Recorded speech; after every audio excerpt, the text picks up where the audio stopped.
presented by Sip Sona Music. चलल जाही दोसर के अगनामा मारी के करे जावा में बनावा सुगनमा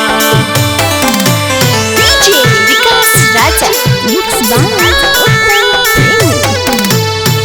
कबने करनामा लेही हमर जनामा कबने करनामा लेही हमर जनामा मारी के करे जावा में बनामा गे सोनमा चलल जाही दोसर के अगनामा कबने करनामा लेही हमर जनामा कबने करनामा लेही हमर जनामा मारी के करे जावा में बनामा गे सोनमा चलल जाही दोसर के अगनामा मारी के करे जावा में बनामा सुगनमा चलल जाही दोसर के अगनामा चलल जाही दोसर के अगनामा मारी के करे जावा में बनामा सुगनमा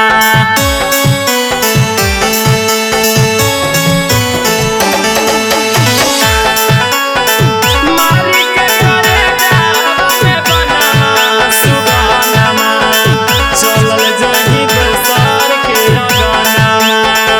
कैलू हल हमें बोलना कवन कसूर गे पत्थर के करे जावा तू बना के जाही दूर गे कैलू हल हमें बोलना कवन कसूर गे पत्थर के करे जावा तू बना के जाही दूर गे रोबो हौ नया नामा तोरे करनामा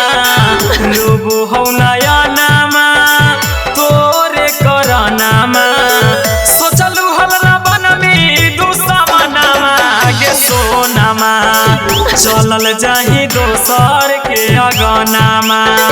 चलल जाही दोसर के अगनामा सुगनमा मारी के करे जावा में बनामा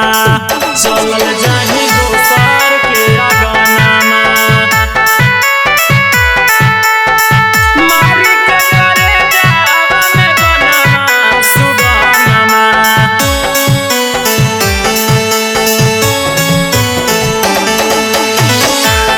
मारी के करे जावा में बनामा सुगनमा चलल जाही दोसर के अगनामा खाहनी क्रिया कसम माथे धरी हाथ गे बीच रहिया में काहे छोड़ देनी साथ गे खाहनी क्रिया कसम माथे धरी हाथ गे बीच रहिया में काहे छोड़ देनी साथ गे शिवपूजन के अपन बनैनी सजनामा शिवपूजन के अपन बनैनी सजनामा बड़ा देश के करी के बेगनामा गे सोनमा चलल जाही दोसर के अगनामा चलल जाही दोसर के अगनामा सुगनमा मारी के करे जावा में बनामा Presented by Sip Sona Music.